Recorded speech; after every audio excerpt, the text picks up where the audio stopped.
Gentlemen, good to see you. Hey, good to see you too. Thanks for having us. Finally got the schedules together. Yeah. Everybody's here. Yep. Hopefully happy. Oh, yeah. You all right over there? Absolutely. I'm having fun. We got a dogfish head. I mean, Yeah. Well, of course. Yeah. Why would you expect anything there? Oh, listen. There it is. Cheers. cheers. Salute. Salute. Gentlemen.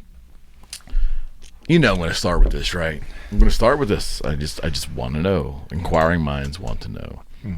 So I've asked you because the damn pandemic's been going on for so goddamn long. Yeah. Which was going on the last time you were here. Thank God it wasn't the first time you were here. Mm-hmm. How are we getting through it? Well, day by day, you know. You already know how I'm getting through it. Yeah, I was interested. Yes, I also know your thoughts on it Yeah. too. Dogfish head stock one. I'm assuming. No, I shouldn't assume. I'm going to make a statement that you both are probably pretty close to the same viewpoint on the pandemic. Yeah, I'd say so. I mean, Yeah. we're not far. We're not too far apart. Yeah, we both believe it's. Well, I don't want to put words in your mouth, but you know me. I think it's blown out of proportion completely, and I think it's unnecessary. I believe in herd immunity. I believe in the ability to be able to fight this infection, and I don't think we. You know, I believe that around November 4th, the coronavirus will be gone, and we'll be think on so? to another impeachment. Oh, boy. Yeah. Pretty big news then. There's entirely possible. I just have a little bit. I'm just a little bit looser with mine in the fact that I think what we're doing, we can't keep closing small businesses. Obviously, there's. You think? Oh my God! But we just got to figure out something different in the fact that you can't close. You know what they're estimating? What 40% of small businesses are going to go? You know, to the wayside. So think about that. I mean, that's insane. Think about that. Then, if that's truly true, if 40% of small businesses are not going to make it through the pandemic, Yeah. think about the sheer number of businesses that is. Yeah. Yep. Sheer number of unemployment, sheer number of people that are going to be fighting to survive. Yeah, it's dumb. It's you know, and I'm hoping that, like we said before this all started, that, you know, especially in Pennsylvania with Governor Wolf, and we know how we, you know, think of him. We do? We think of them? I haven't thought about Well, them. Wow. I don't know about good- you. I try not to think about them at all. No, I try not to either. But as far as what his decision making, I don't think, number one, he's going to be reelected again. I don't think that's going to happen. He can't run again. He can't run again. He can't run again? I don't think so. It's his second term, right? I don't think he Thank can God. to.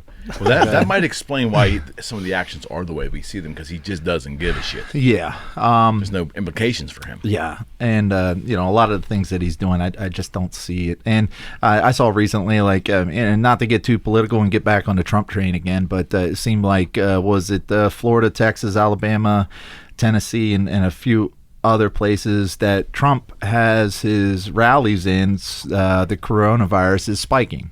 So, you know, Well, I don't think there's any integrity in the numbers, and I think that I think the entire episode is serious, but I think that there are people, whether in politics or in business, and I've said it multiple times, or so wealthy that not in either one, they're in that next level of attempting controlling public opinion. Yeah. That saw an opportunity for a crisis to be co-opted, and we're dealing with that too. So it's kind of like there's a lot of leaderless movements and leaderless association or opinions that are out there that aren't really tied to one particular person or even a group. You think they are, but they're really not. And it's like you guys, for an analogy, I'm sorry for it, but it's almost like being in a boat with no oar. Yeah. yeah, Just rolling down the current. Yeah. yep. Let's go I with don't know. the That's just flow. how I look at it. I don't know. I probably don't know either. I don't get out of this room very often. Well, it's a nice room to be in. It is a nice room. Thank you. I gorgeous. appreciate that. It's good for you, both of you all to be here. I appreciate it. I've tried to get the Thirsty Outdoorsmen on this show for a long time. I guess it's over a year now, pal. Because we had an initial idea after Adam's first stop at the show that you guys, but the scheduling's just been tough, and I realize you guys. I blame Tyler. Yeah. Tyler works He in blames I me. blame Tyler too. That's because he's bigger than me. Exactly. When I'm 5'5", 5'6", he's like 6'7", 400 pounds. So let's just get some background. How did you guys get together for this? Like, what was was it organic? Was there a friendship and a relationship before this venture? It's kind of funny, actually. Well, there's two sides of it. There's my side of the story and his side of the story. Yeah. And then there's the truth. And then there's the truth, and it's somewhere in the middle, it's mixed in with a bunch truth. of dogfish. Okay, so we had a little technical snafu here. It doesn't happen often, but it's all their fault. Anyways, so we're terrible with cameras. So there's Tyler's, there's Adam's story, and then there's the truth. Yeah. Somewhere in the middle. What are we getting here? Well, so when we hadn't met yet, but we were actually working at the same company. Tyler's a gas control specialist, and I was working in the actual field for in the corrosion part of it. And my buddy, who I also worked with in the field, I guess knew you, Bill. Yeah, Bill. Mm-hmm. Was also and both our weddings. Yeah, and the funny thing was, I've never been hunting ever, and I've always wanted to try. I was like, man, maybe I should try like deer hunting this year and stuff like that. And, I was talking to him about it, and all of a sudden he came to me one day. It was mid December. He's like, hey, you want to shoot ducks? I was like, yeah. That's how he approached it. Yeah, like, hey, you want to shoot ducks? And I'm like, in a pond, in a barrel. Yeah, and I'm like, exactly. I'm like, yeah, sure. All right, yeah, I'll give it a shot. He's like, all right, well, there's a gas control guy, and he wants a couple people to come along. So I told him about you. He's like, hell yeah, let's get him going, and so we took this trip, mind you, a 6.5 hour trip out to New Jersey, Barnegat Bay. What? Yeah, Barnegat Bay, New Jersey. Yeah, and. And I'll get into Jersey after this, but you'd be surprised. Real surprised. Wow. Okay. Yep. Yeah. Jersey Shore, duck Jersey. style. Jersey. So, anyways, we take this trip out. I mean, mind you, it's a long trip, and I think we spent about close to $50 or $60 in tolls to get out that way. And we arrive in this dinky motel. I mean, dingy as all get out. I mean, it's like it looked like you pay by the hour type of motel. Yeah, it's a hell of a start a relationship with tiny hotel. and that was the first time I met him. Was in a dinky, tiny hotel. And I'm like, oh. I walk in, and Bill's like, hey, what's up? And I walk in and nearly get collapsed by a bunch of duck decoys. Well, here's the story. I guess he wanted to keep the duck decoys out from the boat because he didn't want anybody to steal them. But right. he stacked these things. I swear to you, it was about this height, but there were ducks in bags stacked up around in like a maze. I had to like squeeze in, like, hey, how's it going? And I met him, and I think he was in his underwear drinking a beer on the bed. Underwear and a beer. Man, welcome to Jersey. In a cheap motel. That's how a lot of stories start. Let me tell you. That's how we met. Yeah, it was kind of funny. I think we had 30 dozen decoys for that trip. Yeah. We probably only did he shoot anything 5. his first trip? He did. His first. Was it your first shot? Or first volley? No, because when we almost died in the, I'll let you tell that story too. I forgot about when that. We almost died in the jetty. I didn't know I was in Death Alley. I didn't know I was getting ready to die, so I was still shooting at a bunch of stuff. Wasn't hitting anything. But we had a little boat problem to start out with. You could tell that. You could tell that story. Like every duck hunting trip, there's always one boat problem because it's like you're going out in the bay. Okay. There's a lot going on, but we kind of would have the boat like tuned in and not, die on us when we're out in the bay or the ocean. But, right on. And mind you, this is my first hunting trip. Yeah, this is my first attempt at actually killing an animal, other than fish. Okay. So. Yeah, which is funny because I've seen some of your opponents in the cage, though. That made me just sorry. Just kidding, of course. Yeah, but his first duck hunting trip was probably the most unique trip probably anyone's ever had because most people go duck hunting to go in like a little pond or a slough or swamp somewhere close by or maybe even a field. But heck, even jump shoot and just even, walk a creek, exactly. just shoot a duck that flies away. Yeah, which we did when we were kids. But his first duck hunts on like a famed part of Barnegat Bay, New Jersey, which is a giant bay Okay. that leads out to the ocean. Okay. And this is his first hunt. It's blowing 40 to 60 miles an hour wind gusts. It was insane. Really? Yeah, and we which limited us because we couldn't go in the ocean in that. In my boat, we would have been sunk in 10 seconds. Okay. I mean, there's 6-7 foot rolling waves out there, but so we get out there, it's blowing hard. I mean, bad. And what the heck happened? Something with a fuel line. That was my bad.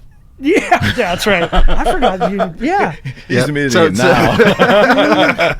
I forgot about that. But yeah, we went. Something happened with the fuel line, so we had to replace the fuel line. It's like, yeah, we could get by, but we don't want to mess around out in. Tyler's like, what the fuck? Remember, it's like this guy's trying to kill remember me. we woke up no more. real early in the morning, and we're getting ready to go out, and I guess finally your fuel line decided to dry rot at that particular time and broke, and so we had to go and wait till like 8 in the morning for Walmart to open up. Yeah, they're not 24 hours there. And so this is like a summer vacation type area, so everything's shut down. And I was like, Walmart's don't open.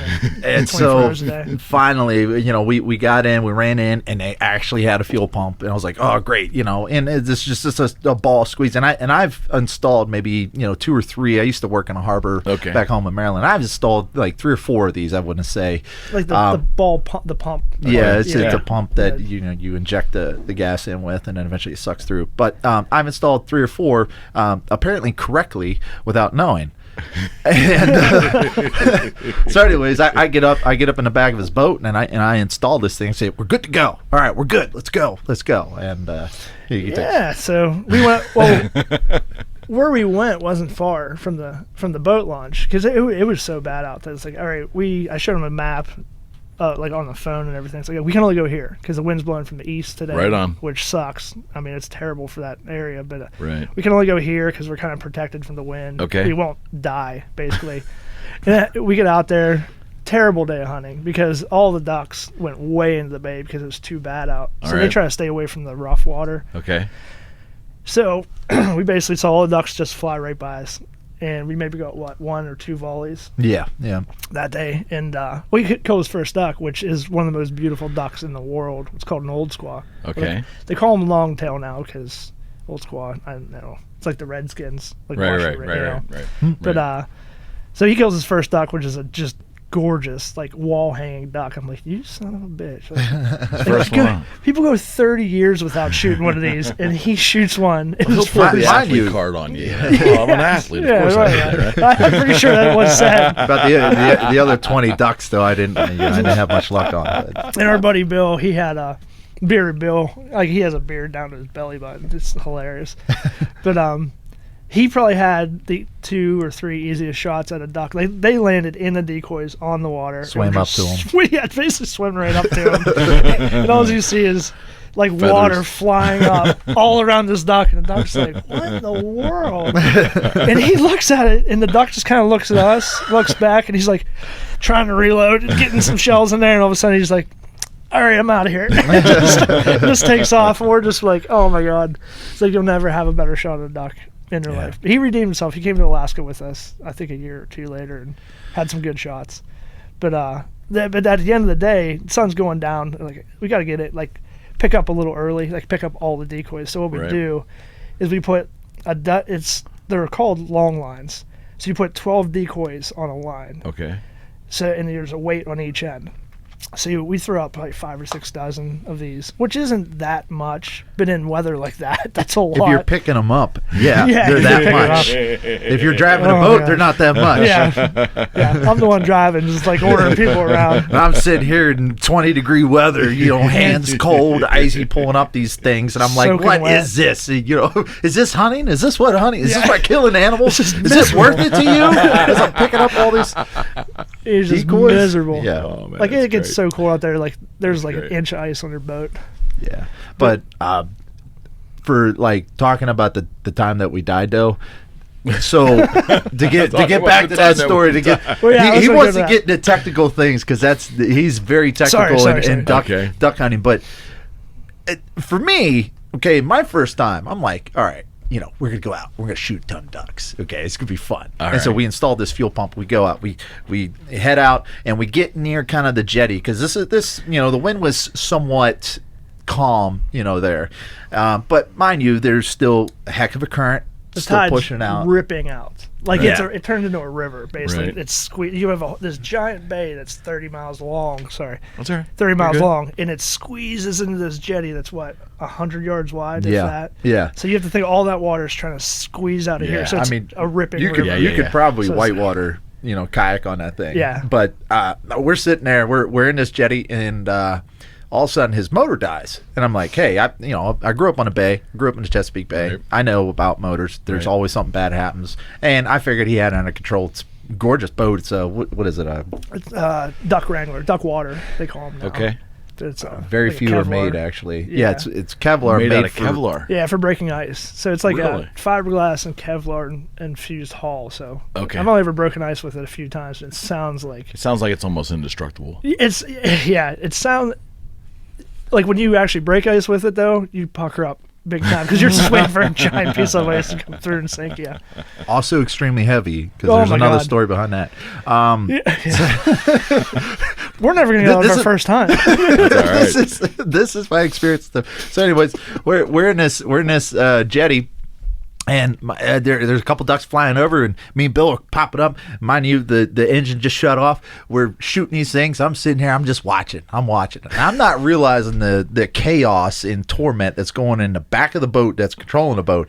This guy is literally shitting his pants right now, and I have no idea what's going on. I'm just sitting here. I'm like, boy, I can't wait to shoot a duck. Can't wait to shoot a duck. All of a sudden, we're going out. We're going out. Into an And ocean where it's rolling deadly waves. So like it's bad. So you got waves coming in, and you have this current that's going out, and I'm telling you, this current is like he said, it's like the Niagara River. It's going through it, and it's hitting the waves coming in, and the current's hitting, and it's creating this big boil. I mean, I'm talking this boil is anywhere from 10 to 15 feet high. Wow. And the boat sits up maybe 5-6 feet out of water. Roughly 5. I'd say. I mean, Yeah. we go With out the there, blind on. we're down, we're dead. Wow. Yeah, and I didn't realize this. When the boat shut off, I didn't realize that he was having that hard of a time starting it. Mind you, I'm still here doing this. They're still and we're blasting getting it closer, closer. And then Tyler really calmly, surprisingly, says, "We might want to throw the anchor. Don't know yet. Zzz, and he's still trying, man. And I admit, I'm still, we get duck. I'm back there pumping the ball, like just trying to get fuel to Oh it. yeah, I'm so like, that's important. that was- He's out there pumping the ball. He's trying to figure out what the heck. Why am I not getting? Gets plenty of gas. There was gas yesterday. I was able to start. No Everything problem was whatsoever. fine. So finally, he starts it up. We went inching, and it was shut off again. I'm like, whatever. Keep hunting. And he's like freaking out. Suck back out again. We get sucked out, and we're getting further. Finally, just out of the grace of God, Yeah. he gets it started, and he's like, hey, we're gonna go back in. We're not not gonna deal. We're going really calm water. Well, it Yeah. turns out that when you install these fuel pumps on the ball valve, there's an arrow that's pointing this way or this way, depending on how you set it up. Okay.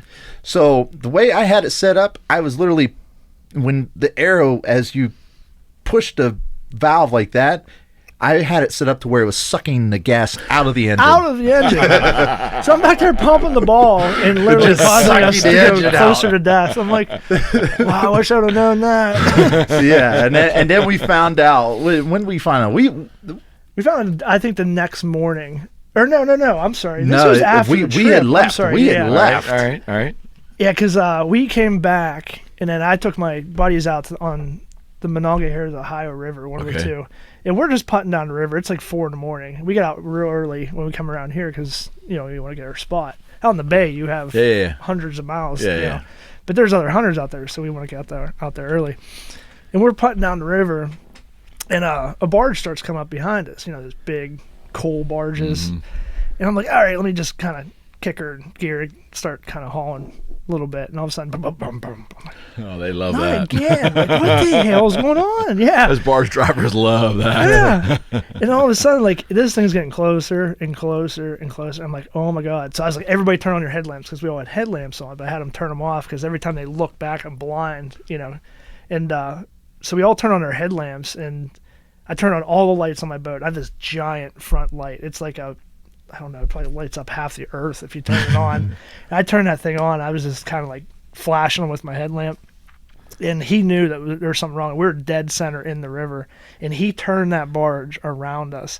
And I have my one buddy there. I'm not going to say his name. Amazing, though. Oh, my God. They're Like, this incredible. driver was great. Yeah, but he incredible. knew right away that something was wrong. And we were going back into him. So he maneuvered the barge around us. And my one buddy gets there. I mean, he's crapping his pants at this point. Everybody else, there's 5 guys in the boat.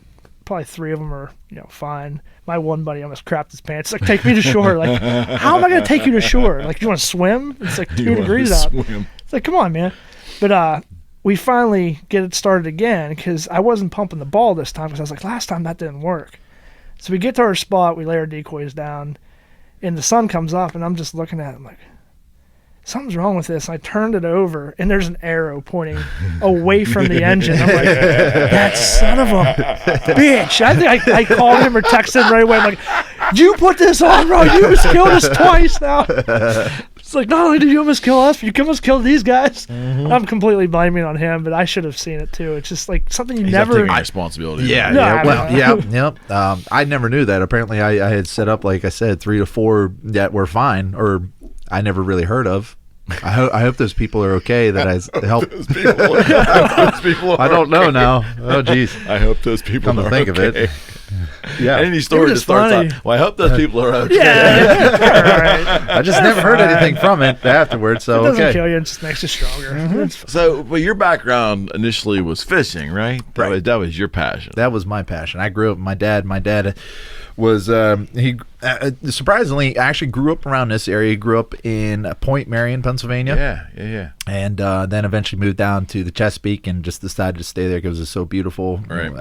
And he grew up fishing on the bay, grew up fishing down in North Carolina, and then that's how I learned. I started fishing on the bay, started fishing, ocean, saltwater fish, and eventually Right. got into freshwater. Really fell in love with Bassmasters. I fell in love with the idea that, it's more of a sport than it is just luck. And, saltwater is kind of luck. Saltwater is like, you throw something out there, it could be brightly colored and you're going to catch something. Got it. Bass is kind of something There's a some little skill bit there. different. Yeah, there's skill. You got to match up, you got to look at the barometric pressure. You got to look at the weather patterns before and later on. You got to look at the temperature. You got to look at the water temperature, surface temperature, all that stuff. So, and being able to calculate that into equation and being like, this bait's going to work in this location. Let me use this.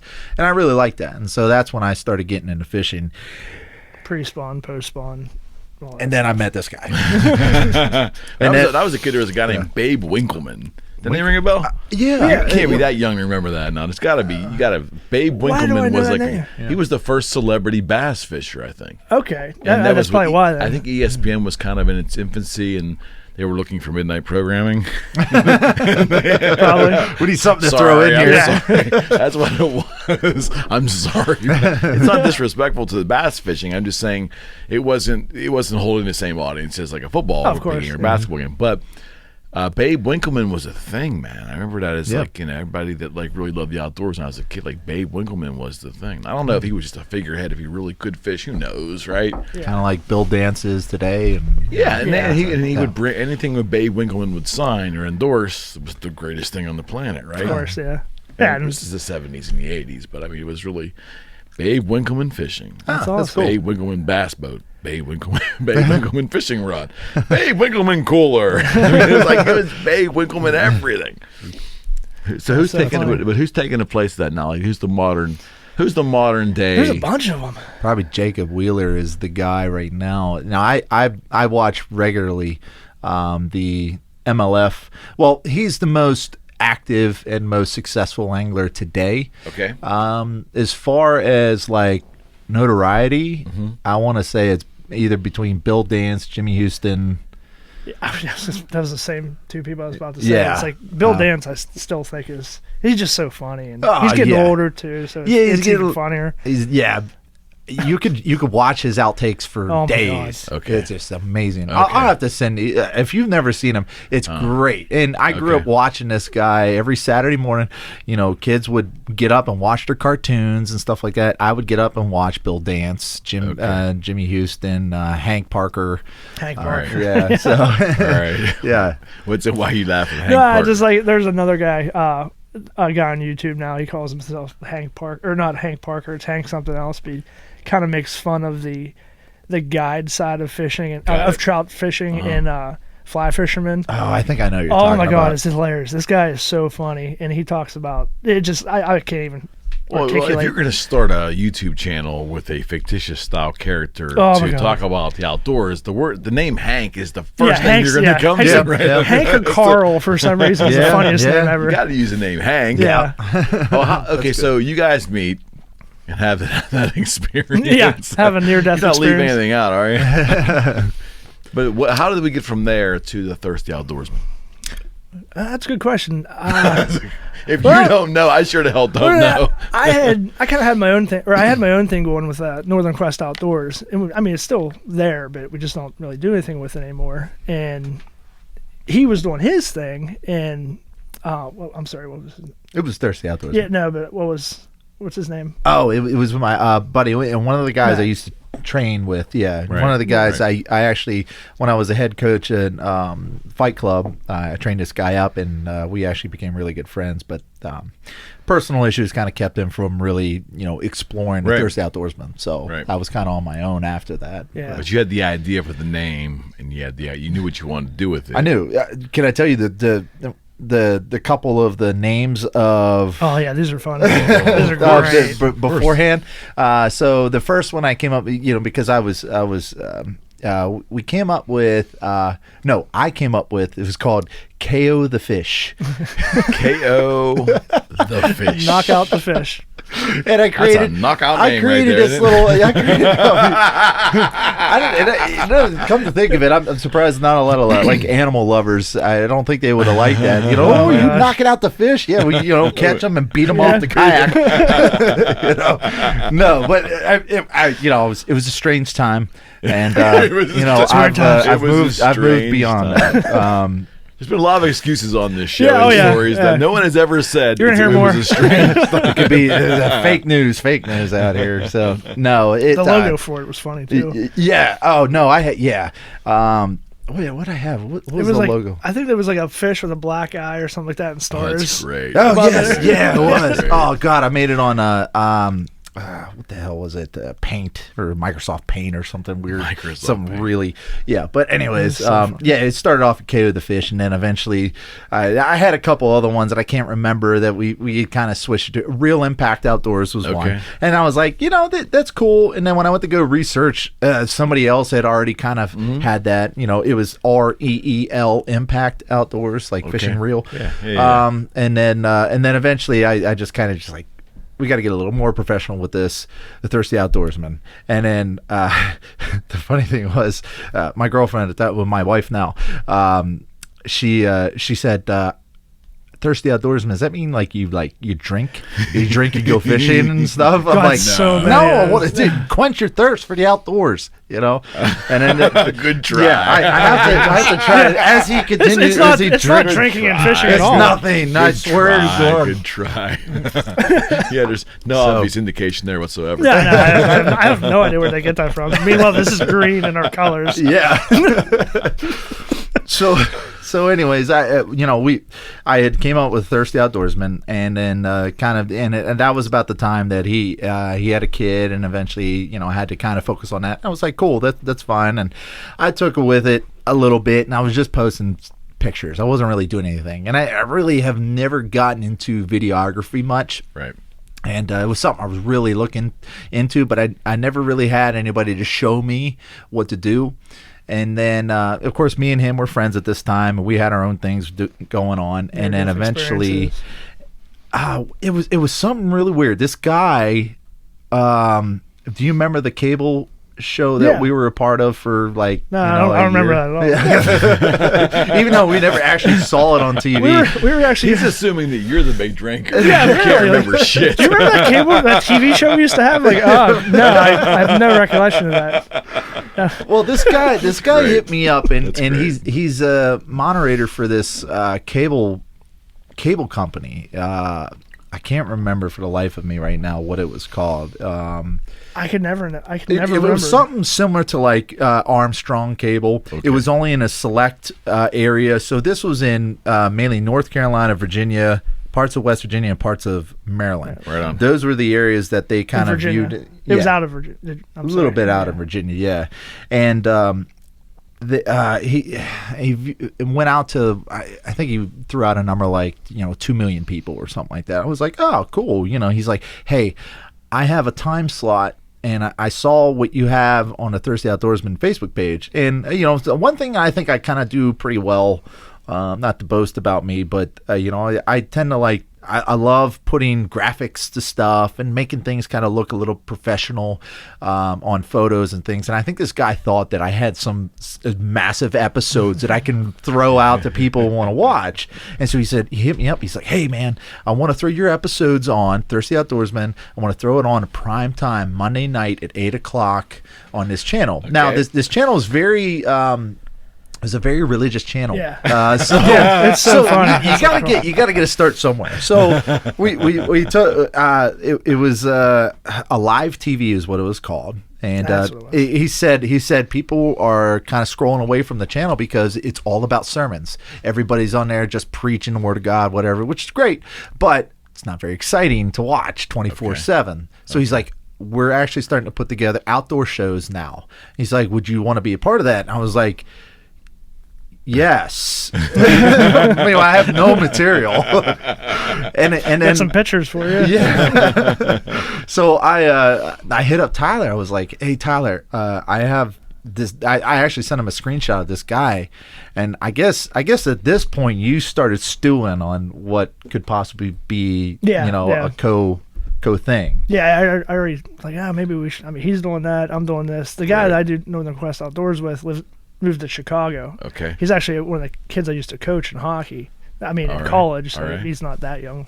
But it's tough, He lives in Chicago. We get to see each other 3-4 times a year. Are you going to synchronize this? We need to take a break and synchronize His this. is Mine's already open. Well, this is the one he opened earlier. Make it. Do it. I thought you'd be too young to remember that. That was a big 70s thing. I love that. Yeah. Oh, my God. We still say that all the time. I'm surprised anybody still drinks that shit. Yeah. Well, Busch Light I'll drink. Busch Light's like the best. The best. That's his keg. hockey player thing. Yeah. Oh, man. Hockey players will drink. Just as a side, do either one of you, speaking of beer, do either one of you drink Pabst Blue Ribbon? Actually. Good Lord. Yes. Yeah. No, I don't. He does.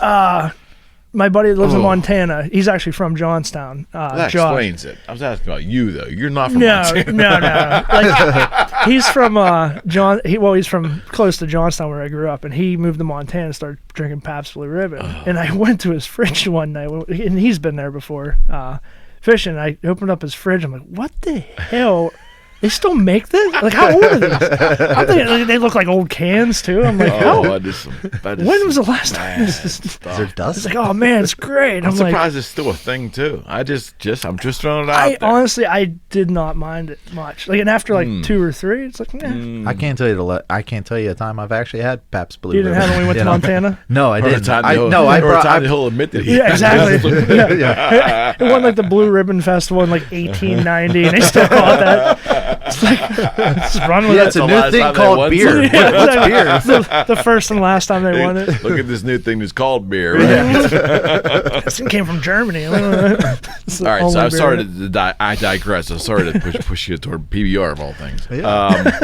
So you had this idea. You were already formulating a possible venture. You just hadn't articulated it to him yet. Yeah. Because we like kind of we kind of did some things together, and then I don't know if you came to me first or I came to you. I can't remember. Well, you had a show already in the can, but you had no material. You kind of did it basically. backwards. You got the show Yeah. before you actually had a show. He sold a show absolutely. without a show. Yeah, I was like, look at me, look at this, follow this, what do we watch? No, watch my pictures. No, actually, you had come up with the idea because it was really awkward for a few of the hunts and fishing things we did prior to that, because it was like you had a camera here, you were vlogging for the Northern Quest Outdoors, and then I was on the other side of the boat vlogging for the Thirsty Outdoorsmen, trying to do my thing, and it was really weird. And then I would go over, hey, Northern Quest Outdoors, awesome, and he'd come over, Thirsty Outdoorsmen, great. And then eventually I sent him that screenshot, and he's like, dude, why don't we just start working on the Thirsty Outdoorsmen if that's cool with you? I was like, okay, yeah. I was on my own. I didn't have much knowledge in the outdoors. Number one, right. I didn't have much knowledge in videography and being able to put together episodes. I mean, his forte is an ability to be able to edit. He edits like a champ, and he's like, he puts out some of the greatest material I've ever seen, and stuff that not to boast about you. Pump my tires, keep going.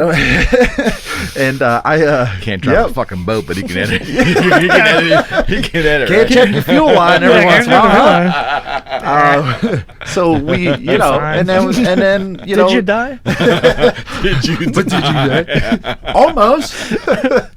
But no, he really started helping out with that, and he got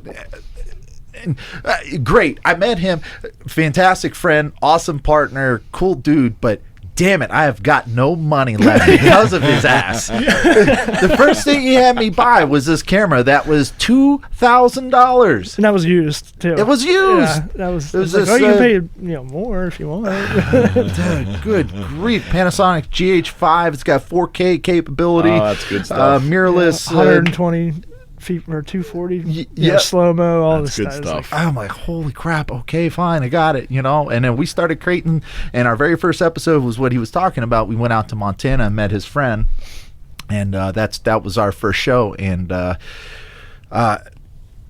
this is where we are now. Yeah. Wow. I mean, we're you're still very organic though. I mean, you guys are still filming yourself. You're still doing well since this thing started, COVID, I should say. It's been tough, and plus we're both planning weddings, which has been hard to say the least. Yeah. I mean, I mean, he can articulate this too. It's just planning a wedding during this is not. Yeah, you guys got a bad streak of luck when it came to the scheduling. Yeah, the timing was, and like we even moved up our wedding, which people ask me like, well, why would you do that? It's like, well, we were in like November, right, and we're thinking, well, the second, wave or whatever you want to call it might be coming in. Yeah. So we were like, all right, Ocean City, close friends and family.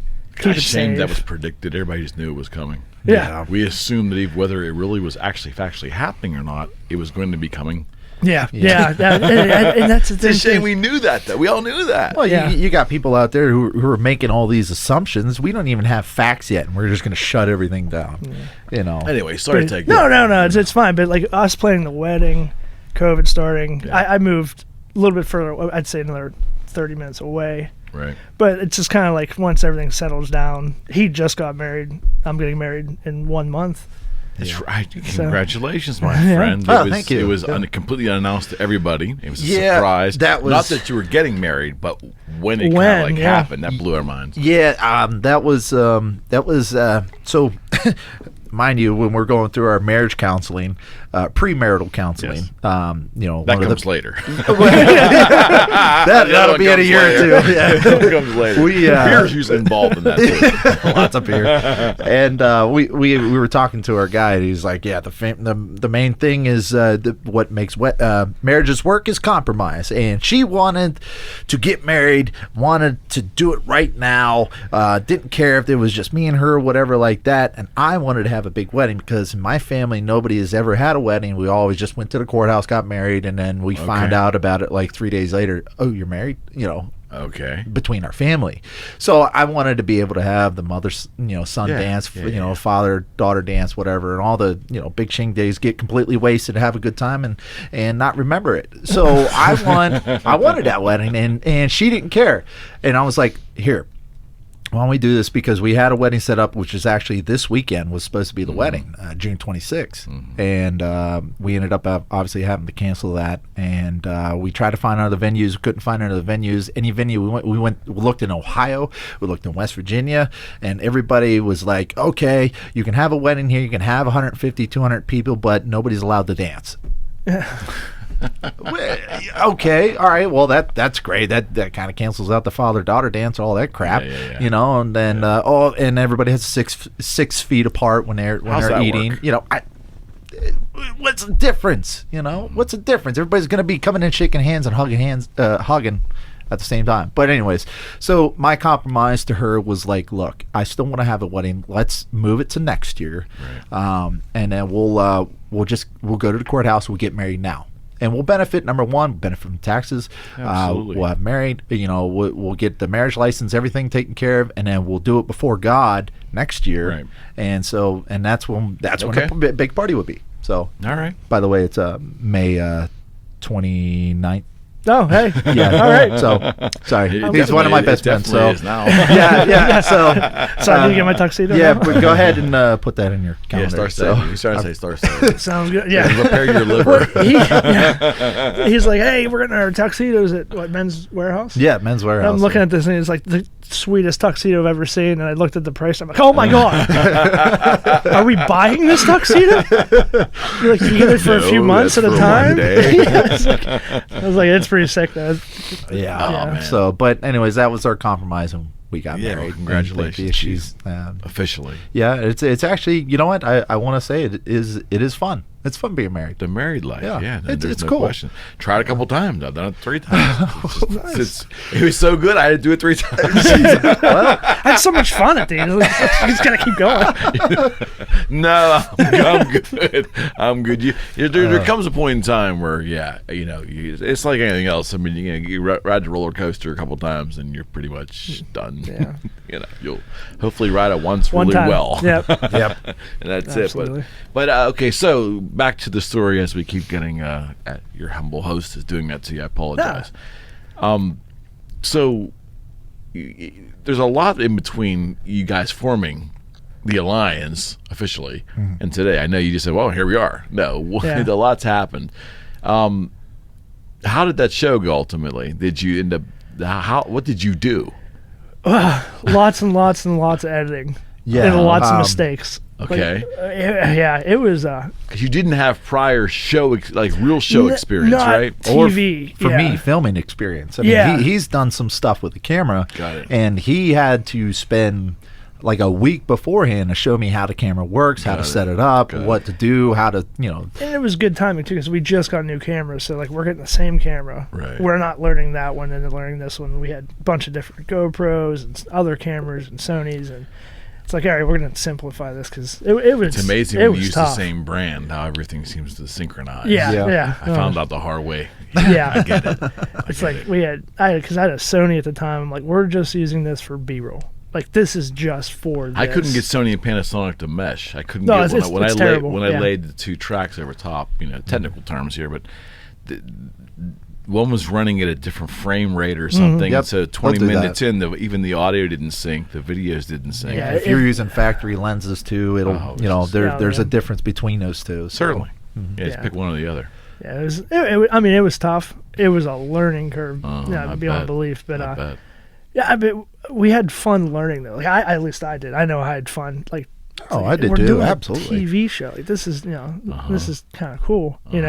But then we had to learn, like, all right, we can't be swearing. We got to kind of bleep. There's a few times we like dropped, like, maybe we would drop maybe an F-bomb. Yeah, drop the F-bomb. And I'm like, you can swear on this show. I'm just letting you know. You're probably not used to being able to do that. Yeah. But anything goes here. It's just so funny because, like, there would be, like, little pieces in there that you can barely see, but I would spend literally an hour on it because we dropped an F-bomb in the background or something, but I couldn't, like, cut it, or you've added it, like, but there's little pieces you'll see, like, you blink and it's gone, but it's like there's an F-bomb from somebody. It's probably me or him who lost a fish. That makes it fun, though, right? Oh yeah. It's just like, we can't do that on a cable though.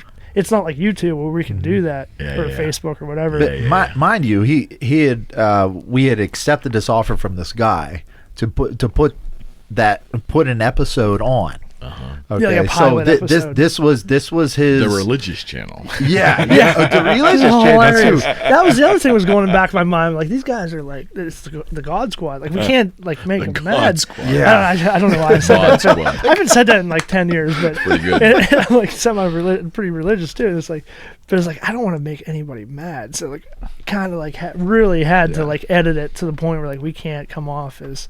We're pulling these fish out and punching them in the face or something. It's like carry the fish or something. It's like, That's a good vision. That's funny. Yeah, but we do pretty good. I mean, Yeah. like we were very like conservation minded too, which goes really well, especially in Montana. Absolutely. My goodness. Yeah. Absolutely. Pretty sure if we would have eaten one of those, somebody would have eaten us. Like, Yeah, they're very yeah. You gotta protective of try their to fish. get to all audiences and make Right. sure nobody's offended these days. Yeah, that's a whole. That's a whole. We could talk on another. That's we'll another get show. Oh there. my gosh. Well, no, we'll get there. Well, it's funny that in the crafting of a show, I have no delusions about what we're doing here. Yeah. I have a vision. If it ever happens, it doesn't happen. But when you're trying to put this on television, Yeah. there are restraints. There are, and the same thing if you have a sponsor, right? I mean, you have to do certain things, and you can't do certain things. Yeah. Yep. So television's tough, I'd imagine. It was it was different for sure. Yeah, because we're not ready for television. We're the furthest thing from television. It's so restrictive. I will say, have you watched that episode recently? Because I know for a while I couldn't watch that episode because it was every week he would come over and he'd say, all right, what do you think about these edits? And we would watch, what was it? It was 20-30 minutes. You're overthinking it? Well, just watching it. He hadn't finalized it yet. So Got it. every song, every little word and phrase we say, everything that like for me, like I said some weird things. I'm like, why would I say that? I have to think about that every single time I watch it. I probably watched that episode over 200 times, and he probably did that. Oh my god, the songs that are in our episodes, I despise them. I heard them too many over times. and over and over, and it's the same 1 second that you take an hour to edit. Not Oh, really an hour, man. but it's You just got to like, make it oh as my simple gosh. as possible in Yeah. the end, right? Yeah, and then the simpler things are that I would say in television now, there's so many commercials. Was this a cable station? Was there commercials? Yeah. There was commercials. But so we were supposed to actually find. Remember that? Yeah, we were supposed to find where the commercials would be at. Okay, how'd that work? Well, I mean, I guess he just paused it. He would just pause the episode. So Okay. there could have been us like getting ready to land a fish, and then he just like, hey, here's Yeah. commercial for toilet paper. Yeah. And I tried to put in at general time frames or because I had to research that. So like general time frames was like us transitioning to another, say like leaving and going to like, I don't know, a hotel or something. Okay. There's like little transitions in there. Okay. Like this can Now, make it usually- easier for them. Usually in a regular television, they would go and shoot this, and then a formal editor and producer would Yeah. do all that, Oh, right? my God, they yeah. would put the storyline together. Yeah, You're just easy. shoot and roll. That's where you. That's God, where, that would be amazing if Yeah. we had that. That would be. that wasn't what this experience anybody's was, out there right? wants to do it for free. Let us know. Wants a film as well. All right, so but there had to be something to see in that first show, watching that first show live, right? Oh, dude. Had to be something amazing about that. Man, when that happened, I think we had like a little watch party too. Yeah. I would at- imagine at the so. house, I and would've. everybody, really reacted really well to it, and I was like, that was a lot better than I thought it was Okay. going to be. Here's me. I'm used to using, the Windows Movie Maker, and he's using a professional Adobe Premiere video editor. Big difference, huh? and it's Souped up computer too. yeah, and it turned out amazing. I was completely surprised. I was like, you know what? I think we got something here. Yeah, but he has the hard job that way. Well, I basically walked in with the hard drive and I like fell on my knees. I'm like, here. well, I mean, you got to think though. You got to have a little bit of passion in the Yeah, video, yeah, and, absolutely. and I can agree to that because it is really cool to like for you. Like I'm sure with this, it's really great to see the final product, It is. and it feels Yours is a heck of a lot more complicated than what we do. We're just filming people sitting here. and you're out in the wilderness, you're out in the outdoors doing stuff, lighting with lighting Oh and my gosh. animals Yeah. and all kinds of stuff. I mean, bears and they never work with animals or kids, they say. Yeah, you got 1,500 feet per second shell that you gotta Yeah. be able to get the shot where the duck gets hit right at that moment, and do it in slow mo. yeah, and do it in slow mo, which doesn't focus for you either. Yeah, So you have to you gotta manually focus that. focus it right as it happens. So how many years ago was your first show? This watch party, how many years ago was this? I want to say what, maybe three years ago. I don't When's know. when's the time we went to Montana? That was So you didn't come last year, but the year before. So 2 years ago. yeah. Okay. So yeah, Wow. So wow, Okay. that's wild. That's Yeah. like 2 years How ago. was the almost show exactly. received by the network? we Not didn't get much. We didn't get much feedback. Yeah. You No, we didn't get any And- negative and- feedback, put it that way. So, I consider it to be good feedback. How'd the Yeah. God Squad handle it? Yeah, I guess don't know. good. Well, he asked for after a while. He started asking for another episode because he was showing that same, same episode for like In 3 rotation. months Yeah. straight. Okay.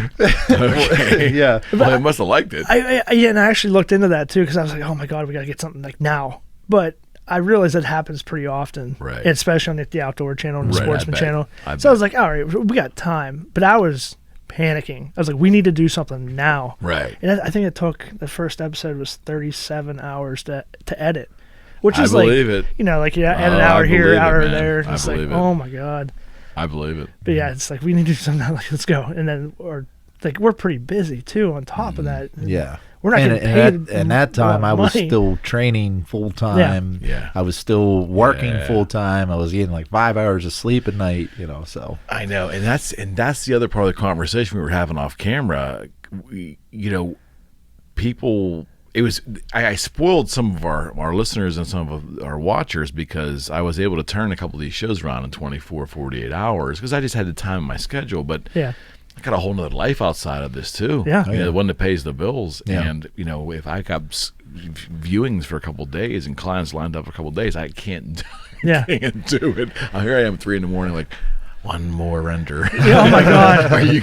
And just watching that red line go across, like hurry up. Oh, it's just yeah. I mean, so it's you learn, but hey, it's good to learn new things and Absolutely, yeah. I mean, so when you delivered that first show, you're basically saying there wasn't any expectations. They just took it from you, said thank you very much, and just started putting it in rotation on their network. And on like a prime slot because they Yeah. had nothing else outdoors. Yeah. So was it a month or 2 or 3? When was the next? What was episode 2? I want to say it was about. It's all just a blur in my head. It's just, I want to say it was editing. roughly like 6 months in because then that was duck season Yeah. when we got into that. So I mean, 6 months. that Yeah. thing was running for quite some time. Yeah. It got some tread there. For Yeah. sure. It did, and Okay. Yeah. we didn't really receive a whole lot of feedback. So we went and we did another shoot down in my hometown in Calvert County, Maryland. Not to give our duck hunting spot away, but Can you edit that out? Nope. damn it. So, anyways, we shot this, and what I think is probably our best episode as far as photography goes, videography. Right. I really think we hit the nail on the head, and it was some of the most epic shots that I've ever seen.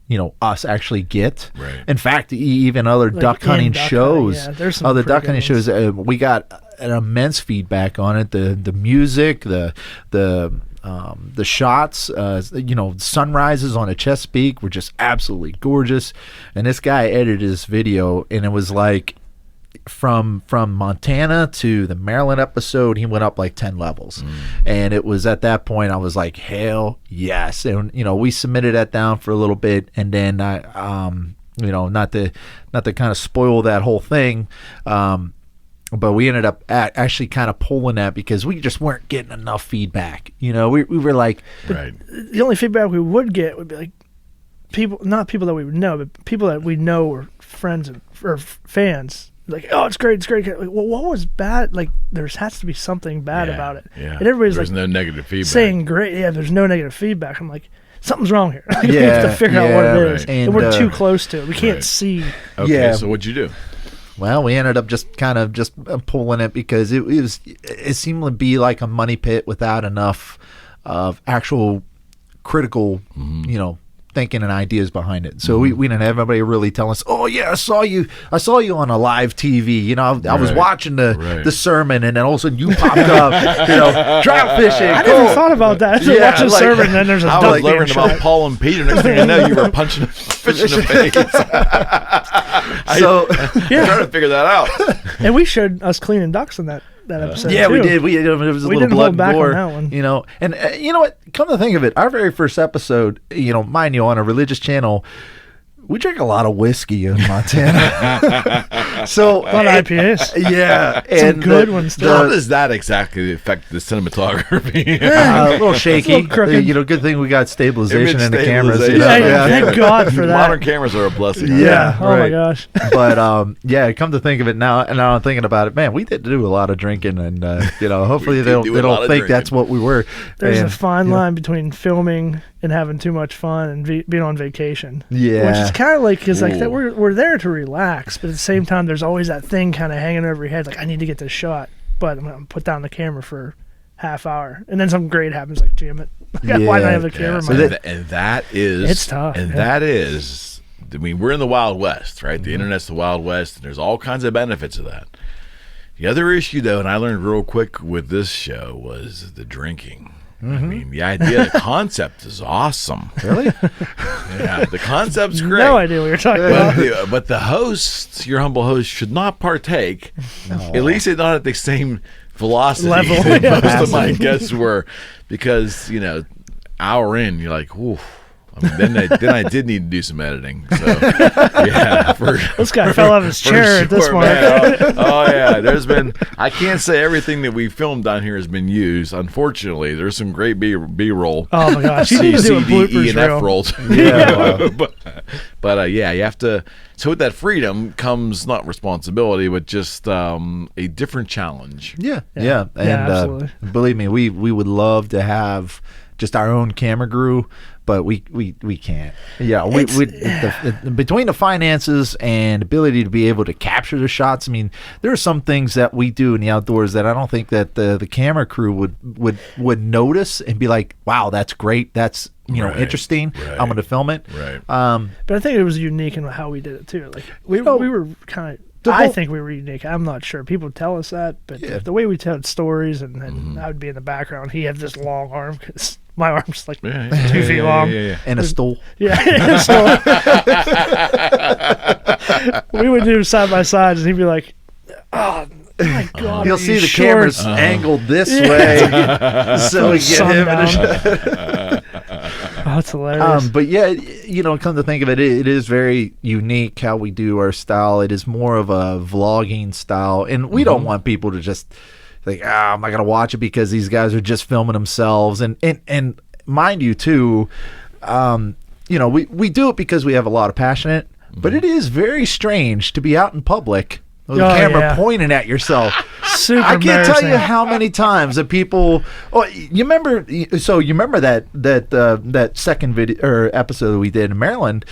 We went to a restaurant and we wanted to film. Because one of great delicacies in Maryland is raw oysters. I love raw oysters. He loved raw my oysters, gosh. and so we wanted to get that. We all sat down and we walked in with video cameras on us, both of our video cameras on us, and we walked in. Yeah, we're gonna get a table, blah blah blah. And I guess one of our other friends was coming in, and they came in and sat down. They said, "Oh yeah," they said you guys were the vloggers, yeah, we're not, like what does that mean, But It's interesting though. The same activity can be perceived totally different. So if you're vlogging yourself, there's almost a stigma there, right? And it's embarrassing. But if someone else is standing there with a professional camera filming you in public and you're doing your thing, now you're a big shit. Yeah. it feels a little That's better. 100% true. It feels a little bit better, yeah. And you don't want, like, whenever we're vlogging, the thing I don't know if it's what you think about, but I'm thinking people are like, oh, this guy's really into himself. I don't want people to think that. I just I want think it's almost people. expected nowadays. There's so much of it going on. Yeah. With the selfie generation. And Well, everything and else this going on. thing too, like you can do it with this, which is insane. Well, And realtors, we all do it. We go to an opening house and we're like, I'm here at so and so. Come and see me today. And you want to get done doing it under a minute, right, for Instagram or whatever. Yeah, everybody's doing it. But Yeah. it's still, we're both very humble guys. So we have nothing that we want to boast really about, and still, it kind of affects us. There have been times where I wanted to get the right shot. I'm starting there talking, and somebody walks by. I'm like, yeah, just kind of put it to the side. do it again. But you find the whole process though fun? Yeah. Well, like you said before, people had messaged you and said, "Wow, I mean, I like your videos because it feels like I'm actually there." Yeah, we hear that and a lot. That is really important to us because, about getting into hunting and fishing and the outdoors and stuff. I think right now, especially today, everybody needs a little bit of positive energy. No question. The way it goes, and I believe if we can kind of give them an opportunity to see that the world isn't as bad as people make it out to be. It's beautiful. You can go out and explore new things. I mean, I can't tell you how many times this guy has opened up something completely new to me, like traveling new places, drinking new things, and it's great. And and that's one thing too he brings to the table is that this mother effer knows everybody. I can't I'll be like, Tyler, what would be kind of cool? What do you think about fly fishing in Iceland? He's like, oh yeah, I got a buddy out there. Let me text him. Like, how? How do you have a buddy in Iceland? Reasonable about Pittsburgh to Iceland. Yeah. Well, they were, and now they're actually going up for some reason. Okay. I guess Iceland, the government actually subsidized some of those flights, so that's why they're so the truth cheap. is coming out now. Yeah, because they want to boost their Hey, tourism. we've been living in America for the past 6 months. In 2020, doesn't everybody want to leave America right now? No, Everybody's dying to get out of the country for a couple months. Yep. Yeah. So where would you say where does the show stand today? It's basically until this settles down and we get married and kind of settle down. Not them together. He gets married to his girl. I'm already married. Yeah, that's true. Sick bastard. 1 month. August 1st. We'll both be in Ocean City. Right. And everybody come to Ocean City. He's not worried about mass or 6 feet. Yeah. Just come out. Just come. We'll drink. Plenty of beer. On him. He's yeah, that's splendid. That's the other thing too. Is we just hope to have a wedding at this point. And we went from 230 or 220 people down to 50 because that's all they're allowing. So hopefully it happens. But no matter what, we'll be August 1st. I must be either an eternal optimist or whatever, but I honestly believe that at some point things are going to get back to the normal may look a little different, or you know what? Normal. You know what though? I think it's going to go back to the way things were. I think so.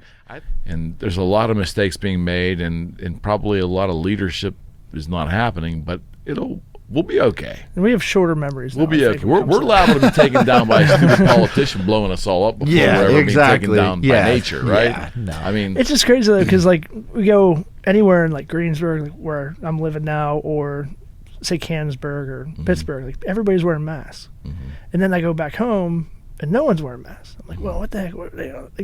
You don't get mad at it, but just what is different? And then you look at the numbers, it's like, oh, there's one in the entire county.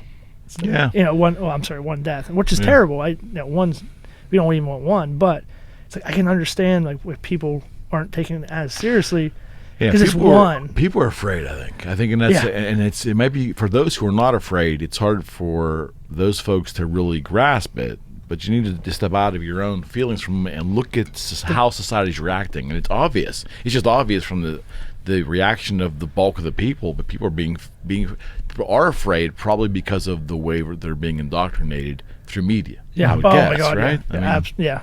The media controls everything, and it's the same thing. The riots started calming down. The story kind of got a little stale. We're going back to this. We're going back to numbers are spiking everywhere, which maybe they are. I don't know, but it's a good story. Right? It gets clicks in June/July. Yeah, they predicted that in March though. They meanwhile, it's proven that the virus can't live in 80-degree weather. But it gets on a surface in 80-degree weather. But and I agree. Well, New York is not the same as Bozeman, Montana, true. And to paint our country from a regulatory standpoint for anything, a virus or for anything, you can't That's what makes America great. We're not all the same. Yeah, we're all, yeah. That difference is what makes this country so amazingly wonderful. Yet we kill each other over it. Yeah. It's nuts. I don't get it. I don't get it. I'll go to my grave not figuring that out. But anyways, I just want to go fishing. That's all. Yeah, right on. Yeah, So you made a comment earlier, Adam, about positivity. You know, so many kids, I think, from all walks of life, so many kids never get a chance to even understand what the outdoors is. And you and I chatted. I was in Boy Scouts as a kid. I kind of grew out of it. I got my fill young, and it wasn't anything that interested me, but I got the opportunity. Yeah. I did go fishing. I did go hunting. I got the opportunity to hike. I got the opportunity to camp for weeks at a time. I got to do all that stuff, and that kind of shaped me to who I am now. And I think if a child's not given that opportunity, it's a real shame. Yeah, and that's one things we would really like to kind of capture with our videos and our episodes is an ability to kind of give that opportunity, or even give the idea that, you know, that kid wants to do what we do or go outside, because it's the future is within those kids for the outdoors. If the outdoors wants to be protected, we have to get people into it. We have to get fishermen. We have to get hunters. Hunters, like I said, if the hunters go away, right, the wilderness will go away, guaranteed. And he could tell you. That's one good thing that came out of this pandemic. And I think I want to say it was North Carolina, Wisconsin, a couple other states. Their recruitment went up 125% in license sales. Yeah. For fishing and or hunting in like those different states. I'm just like, that's awesome. Because we were going on the downswing. Like the Vietnam vet, like the baby boom era. Right. They're starting to get too old. Right. You know, and the license sales were going down countrywide. Right. And now when this happened, this is one positive thing. Those license sales for fishing and hunting have spiked. And it's like, that's awesome. Yeah, we need people in the outdoors. I just read that. Was it yesterday? It was Bassmasters magazine. They said fishing licenses have increased in New York, Idaho, Wisconsin, North Carolina, Virginia, like anywhere, like you said, 150% or 60%, 50%. I mean, all these people are really getting into the outdoors and starting to understand, you know, hey, this is really cool. This is a great escape from all the bullshit that goes on. And what's really cool about that now, unfortunately, there's not, you know, that 50% isn't going to stay that way. When everything goes back to normal, then, you're going to see a drop in that, but you're going to still pull in, a couple of those, that percentage is going to stay with it, and they're going to be like, oh, wow, we really like this. Right. This is fun. I want to do it more. And, with our videos, that's what we kind of want. We want that concept. We want to be able to, these, especially, I really think, too, these inner city kids, they don't have the opportunity to get outside. I mean, what do they look? They look at concrete all day long. Yep. Yeah. So true. And they don't get an opportunity to go out and fish and see what's great about it. They just think that's just what, rednecks do. But when they actually get out and they feel what it feels like to catch a fish on the end of a line, it's exhilarating. There's something primitive about it, too. Yeah. It doesn't matter how many times you've caught a fish. We maybe caught tens of thousands of fish, and every single time that pulling that line, there's something primitive to it. Like, I don't know, bluegill too still excites me.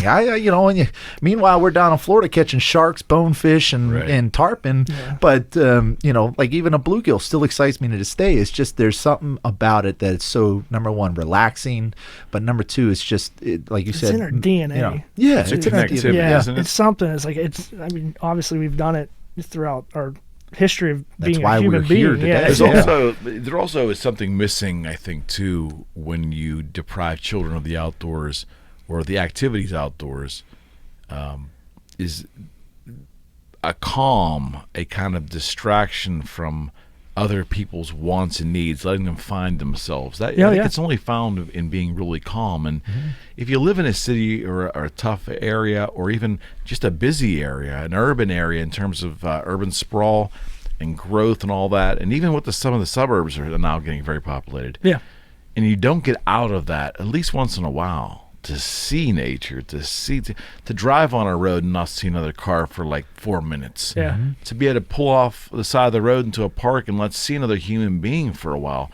I think, sometimes we need to get off, pull over and get off life. Yes. If not, you start thinking like everybody else. Right. And you don't get the opportunity to think for yourself. I think, I can't tell you any, but I guarantee some of the best inventions, some of the best ideas, some of the best songs were created by a guy sitting on the bank fishing. Yeah, absolutely. No So, question. Maybe No hunting, question. sitting in a tree stand or whatever it may be, because there's a lot of things go through your mind, but they always seem to be more positive when you're sitting there. Absolutely. It's weird. Like I don't think like really anything negative. It's only I shouldn't say it's maybe there are some negative thoughts go through my mind, but when I'm fishing or hunting or doing whatever in the outdoors, it's like, man, I love life. Yeah, everything shuts Work sucks, off, but I'm not thinking about it. Exactly. Do we not spend enough time? Let me ask you this question. It's a little loaded. Do we not spend enough time by ourselves? Now, obviously, you guys are out doing things. That's a good You're question. together. But a lot of the charm of fishing for a lot of people is they can get away by themselves with no distractions and go fishing, right? I mean, you see a lot of fishermen like to do that. I mean, I grew up with uncles and grandfathers like to go on the side of their. They don't even want us around as kids, Leave me alone. I know. Well, you get like you want to be by yourself sometimes. Like, hey, you want to go fishing? Like, yeah, I'm already like, and it's fine, and that's awesome too. And I it's funny you bring that up though, because Tracy on the way here, she's like, because went through Neville or on Neville Island and came back off. It's like, yeah, I used to fish here all the time during the week when I first got my boat. And I just went out there by myself, launched by myself, which almost turned into a disaster at one point. But why? You got to tell us. The current was pretty strong one day. That way. I tied off to the boat, and launching a boat by yourself isn't the easiest thing in the world. But I tied it off, and whatever I tied off to like fell off the dock. So I had to like run in the water downstream and pull my boat back in. But it was him, guys. Yeah, exactly. See, fuel pump, not me. Yeah, but like she's like, oh, you just go fishing by yourself, like 2-3. Like I would go 2-3 days a week up here at Neville because there's like striper, like big smallies up there. Right. But I was like, yeah, it's like, do you like doing that by yourself? I'm like, yeah, sometimes, but I like people being with me. I like sharing the experience. I like, but like every once in a while, I was like, yeah, this is kind of I think nice. that's healthy, though. I think, and I'm the last thing of a Bible scholar, but isn't there some kind of scripture that says, go to your closet, right? Or something. Some Self-reflection.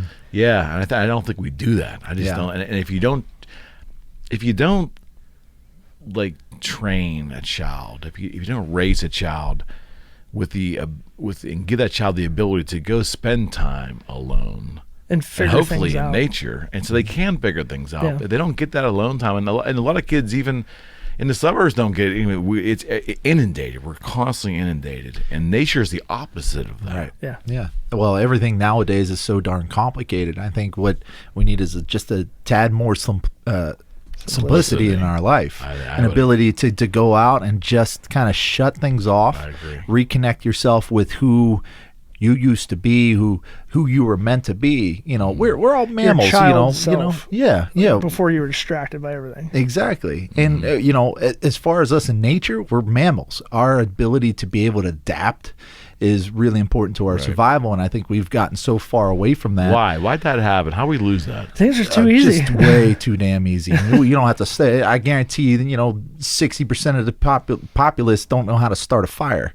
That was the one thing that kept this population alive, kept us an ability to be able to create these cities and that's just for like 90%. Yeah, probably. And it's a shame. But like he said, there is something a bit more primitive about it. But the idea of reconnecting ourselves with who we used to be, I really think there's some peace behind that too. And you can't. It's really extremely hard to describe in words.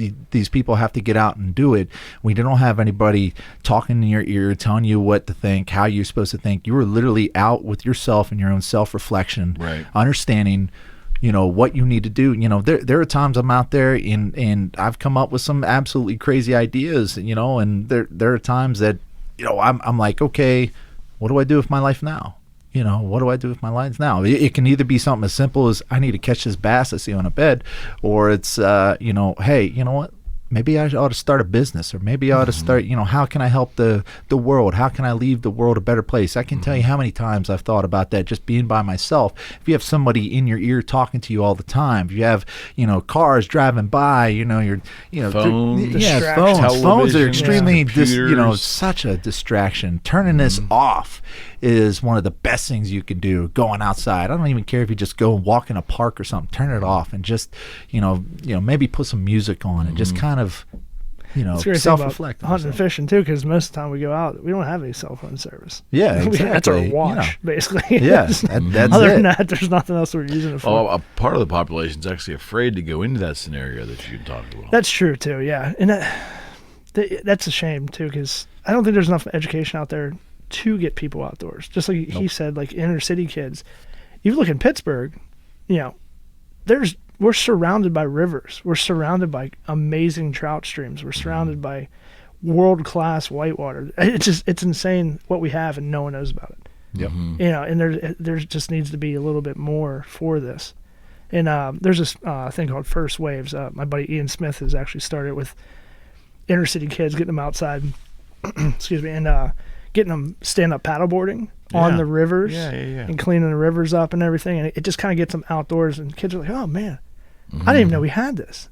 Like, they see the Mon, the Allegheny, the Ohio, but there's other rivers out there that are amazing around here. You get to call on them, like kiss them, and I don't even know how to say it. Kiski. We'll call Kiski. The Lohanna, there's Youghiogheny, Stony Creek River.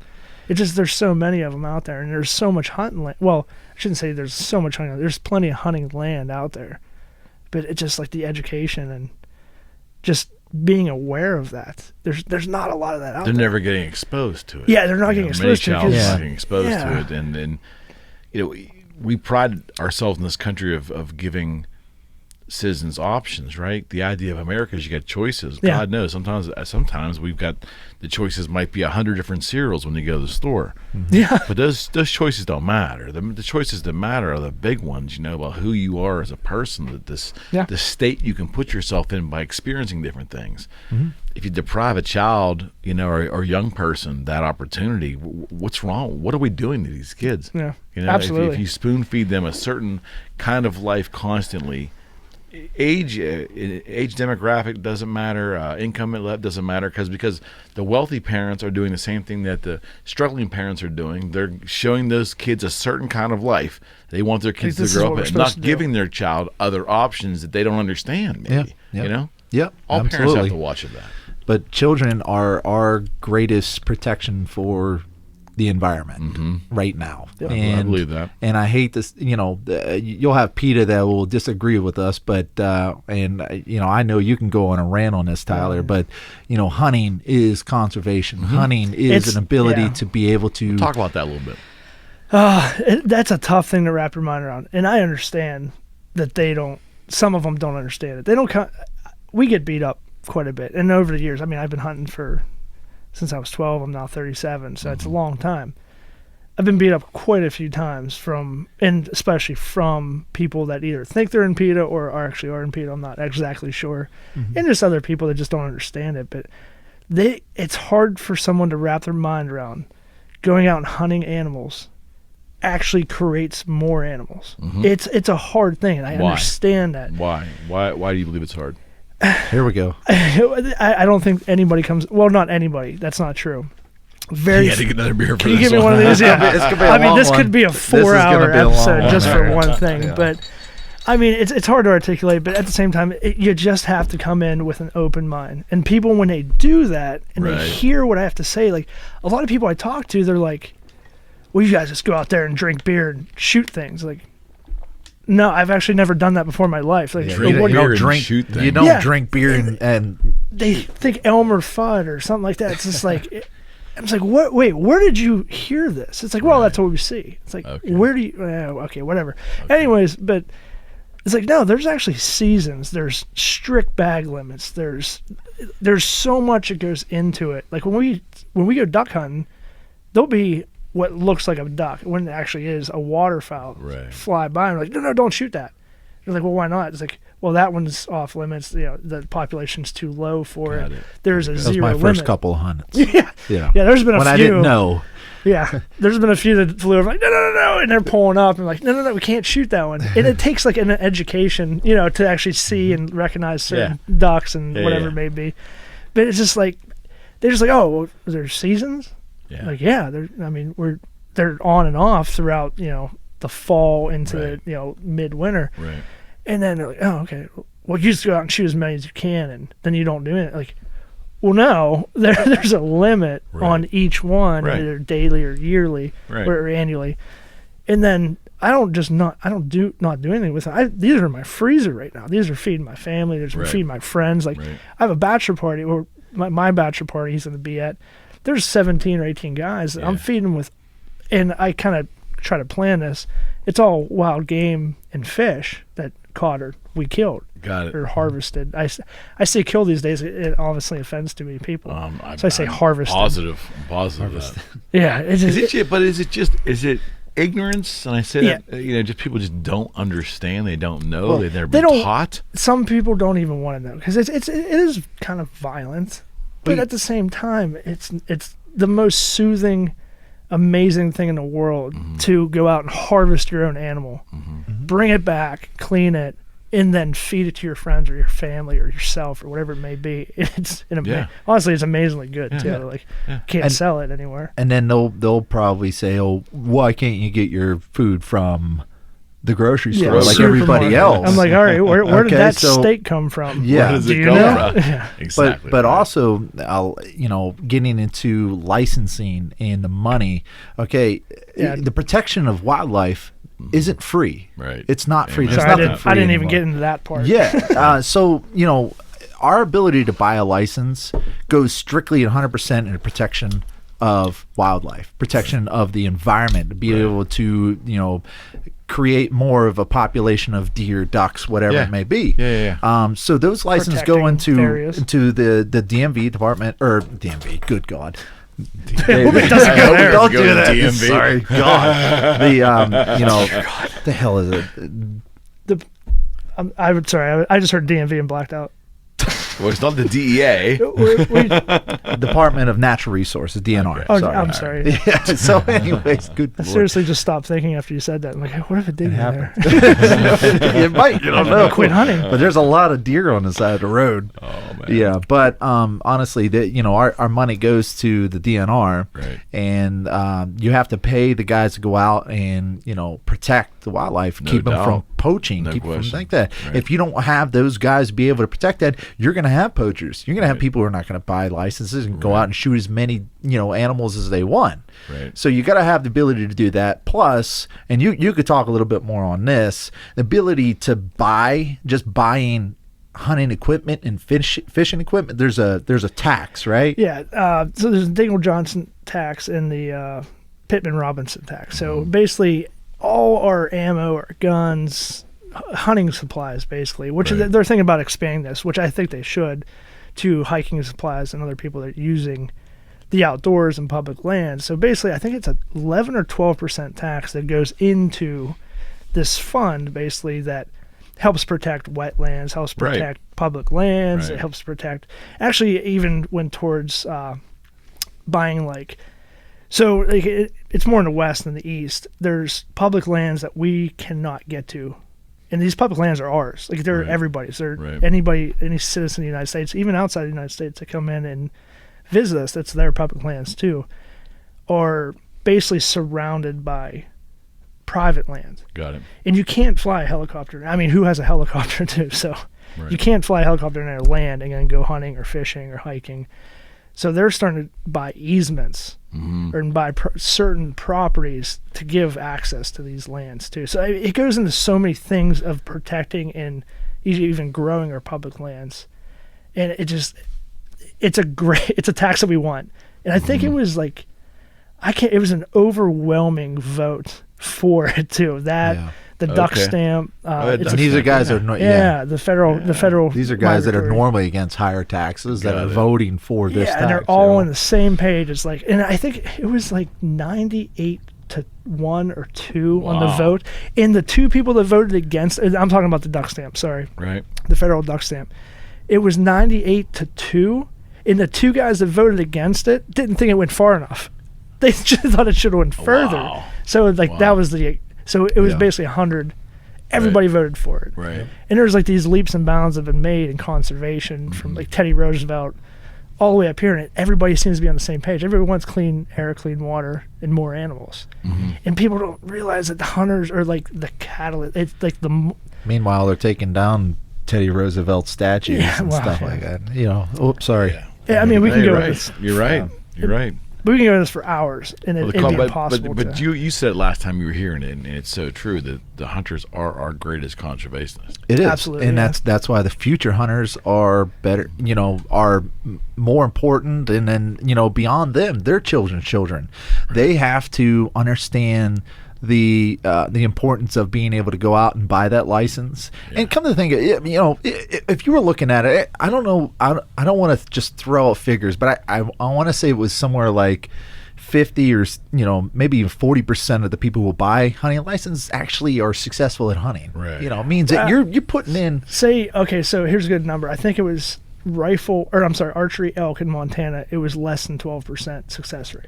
And that's a $950, 70 some dollar tag for a out of stater, basically. Right. Now, if you're if you live in Montana, it's a lot cheaper. I mean, a whole lot cheaper. Right.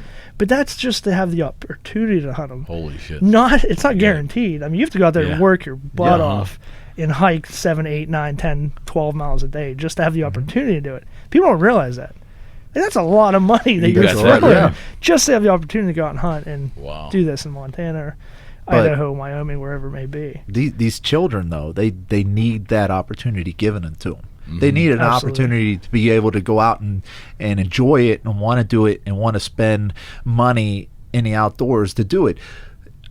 I know for a fact that my future kids will not have a drug problem because I'm going to get them into fishing. I'm going to get them into hunting because all their money is going to go into, buying new equipment and stuff like that. If a kid wants a new kayak or wants a new fishing rod and stuff like that, I'm going to buy him that. Absolutely. Right. Because number one, obviously it goes to a good cause. Number two, the good cause in itself is that kid is getting the passion. If I tell that kid that he's not going to get a fishing rod, he's not going to get new line, he's not going to get new lures, that kid's probably going to lose the love for it and just not want to do it anymore. I don't want that. I want to create good individuals, good children, good future aspects of protecting the environment, future people who are going to really go out and put the money into protecting the world. I mean, heck, that should be the new green policy. That's deal, true. Whatever the hell it is get the future population into fishing and hunting. That will help us out. They're the ones that are going to fight to protect the public land that is going away every single day, getting paved over by some parking mall to put up a TJ Maxx or a Starbucks. Meanwhile, you got guys out there right now like me and him who are willing to fight tooth and nail to protect our ability to be able to hunt on public land, being able to hunt in general, fish in these areas, and have a good environment to fish in. Right. So, if we can get those people with that same sort of passion, you're going to see a better world tomorrow, to next year's, whatever, so for it. It's a very important distinction you made, too, because we talk about the Green Deal, we talk about greenies, we talk about people who have either deluded themselves or they delude others into believing that their Earth movement or their green movement is fundamentally rooted in the care of the environment, or the care of the earth. It has nothing those movements have nothing to do with the true care of the environment. I mean, I know that just as a simple voter. It really comes down to those who care about the environment will do the appropriate things to keep the environment flourishing. Not just to restrict how that environment is used. Why don't you just ask AOC how much money she's put in to actually protecting the environment? Ask her how much money she put into a duck stamp, into wildlife conservation. I guarantee nothing. That's what she did. I put my vote against mining here. Meanwhile, she hadn't done a damn thing, and that's pretty much 90% of those people. They don't put any money into conservation. They don't do it. Who does it? We do it. We protect the environment. It's actually a funny thing. The year before I took you down to New Jersey, we were out there, and where we hunted, they're I don't know if you call them birders or Aberdeen groups. I'm not sure exactly what they're called. But there's the one day we were there, the first or second day we were there in New Jersey. It was like a 30-some degree day, beautiful, sun's out, and we're out there in the jetty, and we're just slamming ducks. Like it's one of the best duck hunting days I've ever had in my life. And of course. Of course. And then it was like one not photographer, but bird watchers, and these ducks fly in and out, and they get some amazing pictures and stuff. And I can just see like more and more and more photographers or bird watchers coming out, and we're just blasting away. I'm like, it's like the one day, like we have like the best day ever. Days. Yeah, it's like it was like 8:45 when we limited out, which I think it was 6 ducks a piece. Okay, or 6 ducks of that species a piece. So I'm like, let's get out of here. Like I know we're gonna hear something, and there's like literally 100 people on this jetty that's maybe a quarter mile long. I don't know if you're. Okay. Roughly a quarter mile long. Okay. Oh, I remember it. Oh, yeah. But we get back to the boat launch, and I just see 2 people coming up to me with these cameras in their hand, and I know it was these people that we were just hunting in front of. I'm just like, here we go. And they come up and like, they start giving us a hard time. What were they saying?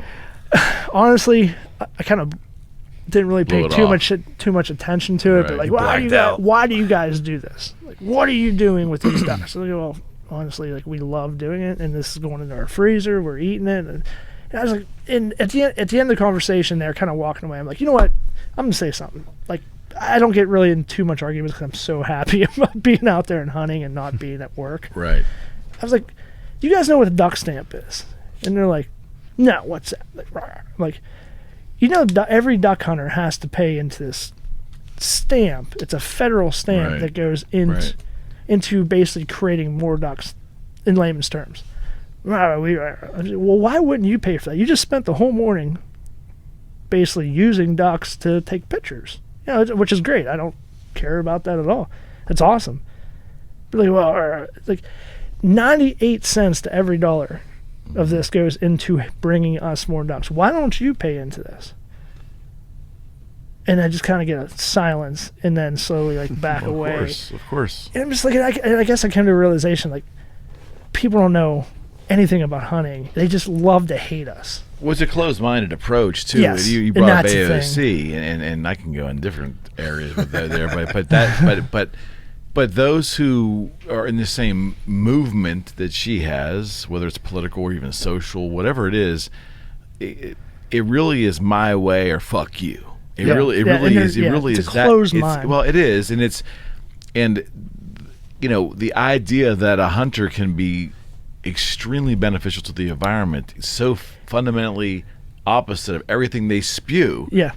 Because it just fits a theoretical agenda which they really haven't fleshed out themselves. Yeah. So it's so much more than that. But the outdoors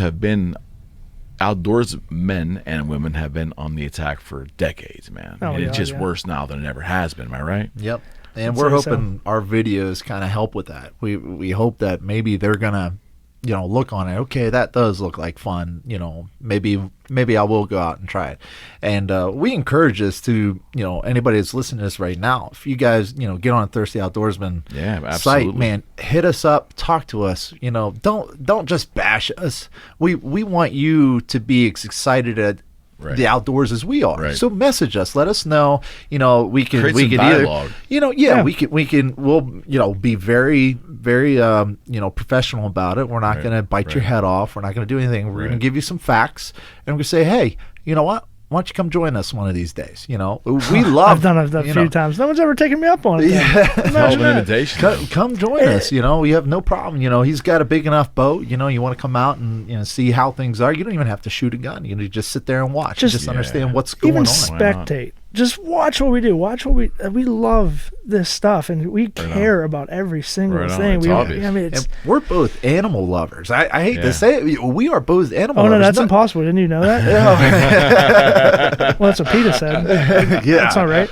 We're both animal lovers. I love all walks of life. And when I'm taking a duck, of course I do feel bad. I do feel bad, but I understand that there's a 50-50 between feeling bad for that duck and then 50-50 of understanding that hey, this is a lot of fun. We did something very, very primal. We did something to reconnect ourselves with our, used to be selves.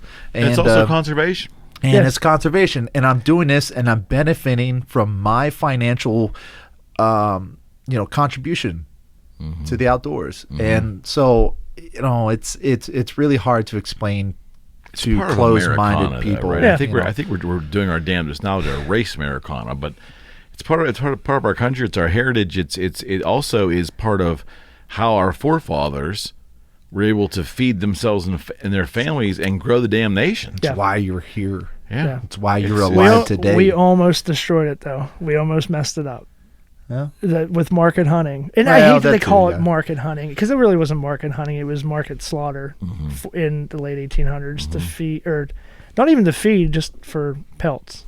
I just find it amazing to me that the same people that will come down so hard on our hunters and our fisher people, men, women, they'll come sound so hard on the sport, because I don't know if you consider hunting a sport. Do you? I don't know. Yeah, I'd say so. Is that a bad word to use? It's weird to say it. Like, he comes from MMA. I come from hockey. No. But I don't mean it in a degenerating way at all. No. I just it is a an activity. You have to be good at it too. But they come hard. They come down so hard on the activity. Yeah. Yet a lot of these people that do eat meat are the same people that will go to get these animals that have been raised simply for slaughter in slaughterhouses, and it's just the hypocrisy as a consumer insane, looking isn't at it? is just insane. Yeah. Still blows my mind every time I hear it. Yep. Blows my mind. It's like, oh, were you eating meat? Like, I've been. Some guy came up to me once. He had leather shoes on, and gave me a hard time about hunting. I'm like, I can't even speak. You're wearing You're wearing an animal on your foot. It's like, how do you have a conversation? I think it goes to ignorance too. It goes to the amount of anger that's out in society. I just got to be angry about something because I don't understand why, but I have to be angry about something. No, it makes them feel better. I was told this is wrong. I was like, you were Who told you that? You believed it. It's people just afraid to admit that they're wrong, plain and simple. They don't want to say, oh, you know what, man, maybe I was wrong. Maybe you're right. You don't get that anymore. But that's where I come back to the open mind thing. Yeah, there's not a lot of them come with an open mind. Yeah. And I understand. They want to justify why they're right, and that's why you got fake news nowadays. There's nothing wrong, and this is the part about America I don't get as a 54-year-old guy. I was raised not by my parents, but in a community of people that assume that if you're wrong, you own up to it and you move on. Yep. It's nothing. There was nothing demasculating. There was nothing wrong, fundamentally wrong about being wrong. Just admit it. That's the noble thing to do. Learn from it and just move on with your life. We have lost that as a society. Yeah, we fight so hard against it. And sometimes I find myself doing it. We're wrong, but we can't be wrong. We're going to fight to prove our wrong point. Yeah, we have to fight. Google says this. It's so stupid. It's crazy. No, you're right, though. It's like, even if you were wrong, but there is a positive thing there because you just learned something. Oh, my God. Well, anyways, what's on tap for you two? What's the next thing here? Well, we got to get through COVID. Get through COVID, but get you married. Get married, and the funny thing is, the 5 days after I get married, I'm heading to Alaska. So that's for fishing, which who knows if we even go. But I don't know. We have a trip planned for Saskatchewan. Hopefully he can go because I know he's busy as hell. But Saskatchewan duck hunting, which is probably the best in North America, I'd say. So it's a long drive. Is that is Kelowna? Is that part of British Columbia, or is Kelowna part of Saskatchewan? I don't know. Kelowna. To tell you the truth, I have no idea. Half my family was Western Canadians. So I want to say it was Kelowna, I think is where. Kelowna, I've never heard of it. I don't know if that's in British Columbia or if that's a part of Saskatchewan. See, I should know better. Didn't know those people very well, but that was where their provinces are. That's where we came from, Hannah. That's awesome. Yeah. All right. So if I'm hearing you right, you got a bunch of material in the cans. Is that right? Yeah. We have some stored up. Yeah, we've got an opportunity to kind of put together a couple things that I think people are going to be interested in seeing. Okay. Even if it's one thing that we're kind of getting into a little bit more is not creating such these elaborate episodes for everybody to watch, is also to put together some one thing you did which is really cool was he put like a B-roll video together.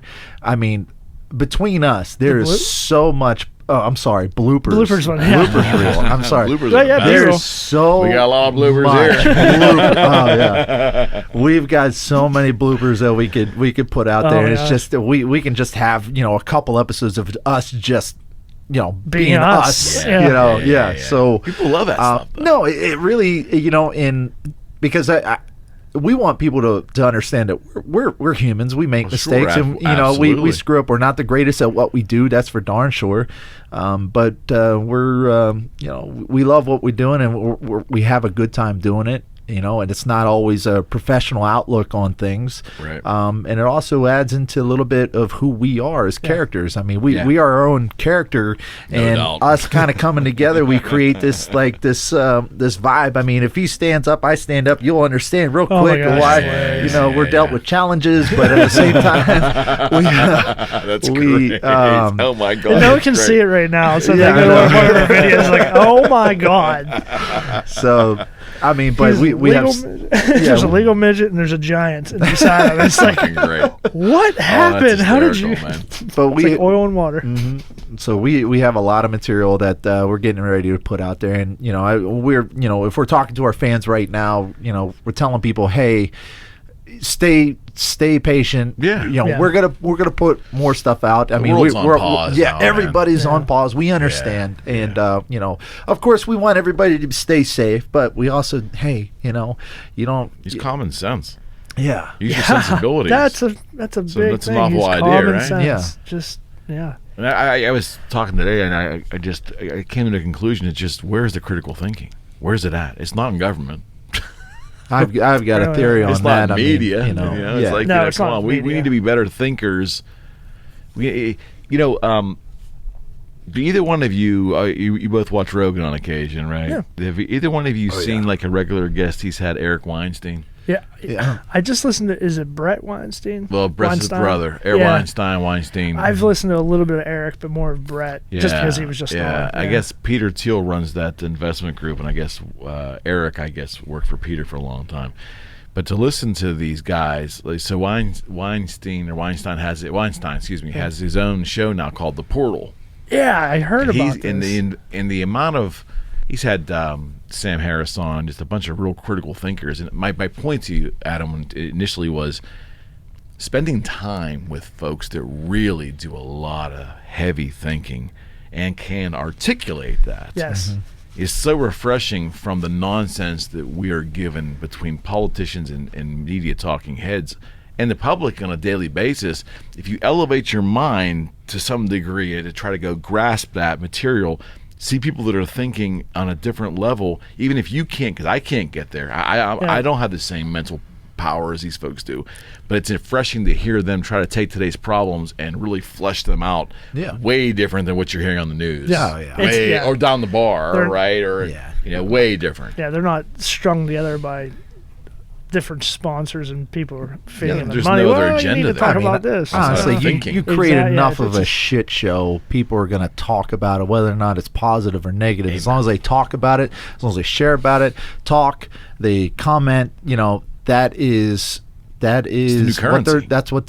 how they make their money. They're not really, news today is more worried about driving traffic to their site than it is about actually getting out the real news, getting out the true stuff. And so, so you've got people out there like who, even on, if you're talking about the Democrats being like absolutely illogical, and then you're talking about, the right who's sharing all their stuff, commenting on all their stuff, and doing all that. Can you believe that they would say this? Blah blah blah.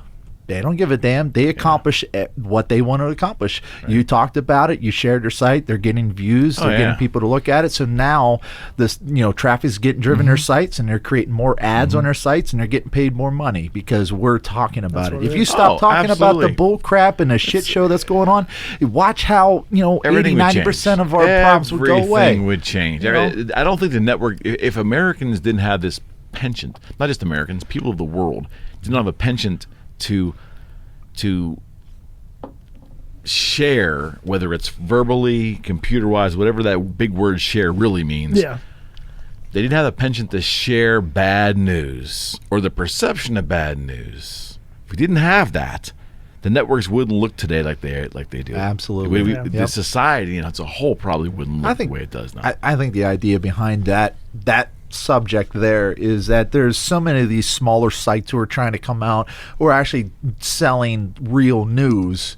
I think that they feel that they're not really obligated to sell real news anymore, because real news, that who do you have out there right now is worried about foreign policy that's going to affect our trade deals? I mean, you're not going to really worried about that. Nobody gives that doesn't drive. Why is MTV, why did they get rid of all their music videos? You know why? Because reality TV sells. Drama, bullshit, car crashes, everything like that sells. People want to watch. People want to watch. People also want to watch. This has been going on for decades, and you see it every day. People want to watch people that they perceive are having a harder time than they are. Yeah, or they want to live vicariously through people that are not. Real Housewives. I think there seems to be. I think there seems to be a either numbing themselves mentally.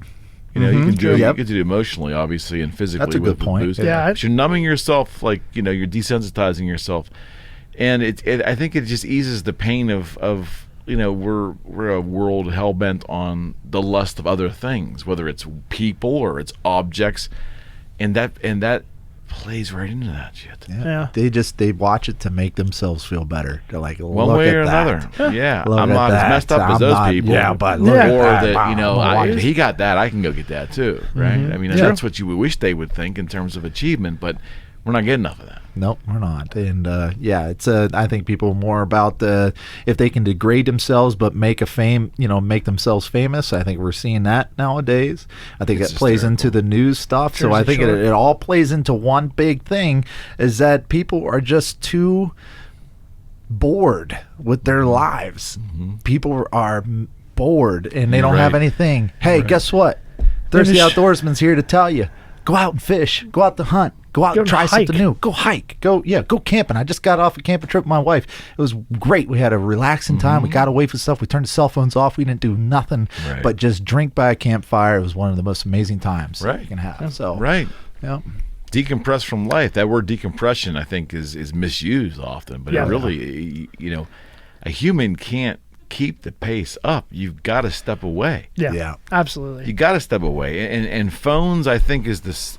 I really believe it. That single device phones, for all that has opened up in our life, has taken away so much of who we are as an individual. And we can't even understand what me time even means anymore. Yep. Yeah, because even when you're alone, you're not alone. Yeah, you're still and we do it to ourselves. And, we've tethered ourselves. We've manually tethered ourselves wantingly and willfully. Yep. Which is mind-numbing to me. Whole another rabbit hole for another day. But gentlemen, I appreciate this. Hey, so what's up with that hat, man? All right, I'm just staring at this hat. I'm glad you brought that up. I'm just staring at this hat. I'm looking at I wear a lot of hats. Turn this way or whatever. Well, anyways, this is a gift from us to you. Oh, dude, I would have worn this the whole show. I know. Gotta at least put it on now, right? Yeah, absolutely. And then, go ahead, bend that bill. Yeah, you have to bend that brim. The brim is getting bent. People wanted those flat brim hats, and I don't It's know. a thing. It's a thing. It isn't my thing, but it's a thing. Yeah. Well, my head's a little bit bigger than that. Of course it is. I got to house that big brain, right? As I keep deluding myself into believing. That looks good. I like that. Hell yeah. We got a sticker here. I don't know if you want to put that on somewhere or whatever. Right on the motif. There you go. I'm thinking right in here, maybe. Next time we come in, I'm going to find you the bigger ones. We got a big giant. We got Bring that. 'em. So what's big? But both of you, Tyler, it was nice to meet you finally. Hey, yeah, it took a while, you. but just so you know, You guys have a seat at the table whenever you want it. Thank you. Keep us up to date on what's going on. Adam already has a seat here from all the other extracurricular activities anytime he wants. He's hard to wrangle into. Schedules are what they are. Yeah. But just know that you have it, man. Things will settle down here in a few no months. question. Get back to normal. Yeah. We're right. We're going to get back to normal, and it's going to be a normal. It's not going to be a new normal. It's going to be a normal. Yeah. You know. I got one thing I want to give you too. Wow. More, All right. more on a personal note, and you might get a kick out of this, or you might find it inspiring. Because you remember the first time I came in, I told you my story. And I told you how it was miserable, growing up and learning life on your own. Right on. It sucks. And I told you, and you kind of got really inspired by the story about the peanut butter. No question. So I wanted to give you this. So many times. I wanted to talk to you about that too, yeah. So many times to people.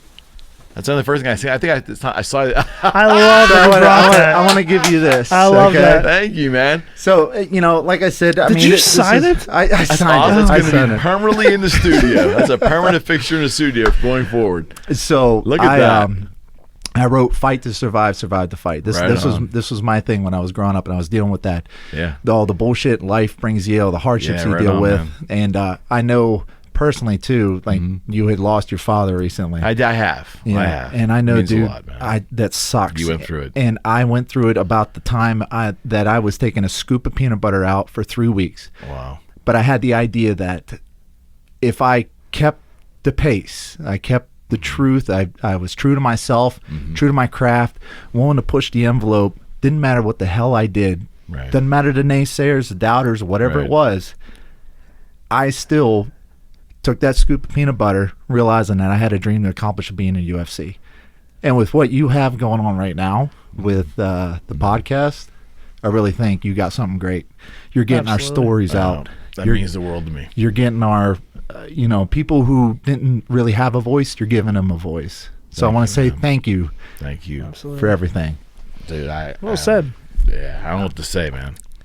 You bought the right brand, too. That was a brand I was eating. That was it, man. Thank you, buddy. There's a permanent place right there it's going to sit. So every time you see every show going forward, it's going to be here. But awesome. I've told that story over and over and over again. I've told it to my kids. I've told it to everybody. And he told you before he told me that, and the first time I ever heard it was on here. Oh, really? And we've been through some I bet a lot of parallels in our lives. You're awesome. And I was like, oh my god. So the fight to awesome. survive, the survive to fight. I created that while I was going through that because I was literally fighting to survive, just so I could fight. Right on. So yep. With the podcast and everything a good slogan, you're doing, by the way, too. Though. Yeah. Thank you. That's a real no. I mean, we could talk about. That's a great slogan. Yeah, thank you. Keep doing what you're doing, dude. This is awesome. It's awesome. Thanks for having us. This is great, fun, dude. I mean, the fact that it's appreciated by the guests, I think, is. I was hoping we get an audience because the guests were going to bring the audience, but hearing from my guests, show number 115 already. It's hard to believe. Wow. Congrats. That's awesome. But hearing back from the guests how much they enjoyed their time. And the feedback they've gotten from people on the show, that's very rewarding. That's the juice of it all, I think. That's awesome, man. Stay true to your craft, dude. Yeah. You got something special here. Thank you. Can't wait to see more. All right. We're going to see you all soon. Absolutely. Now, listen, on air, you're promising me. This isn't going to be like 7 months from now, right? Before 7 months, we're promising that one way or another, you're going to feel something, find a way to make it happen. Yeah. Yeah. All right. I mean, this is awesome. I appreciate it. All right, you got it. We appreciate it. Good to meet you. Nice to meet you, too. Thanks, man. God bless you both. We have a whole lot to talk about. We we must fall down a few rabbit holes and pull ourselves back. Rabbit holes we can go next time. All right, friends. Awesome. God bless you both. Take care. Sir. Friends, we are Jiff. We are out.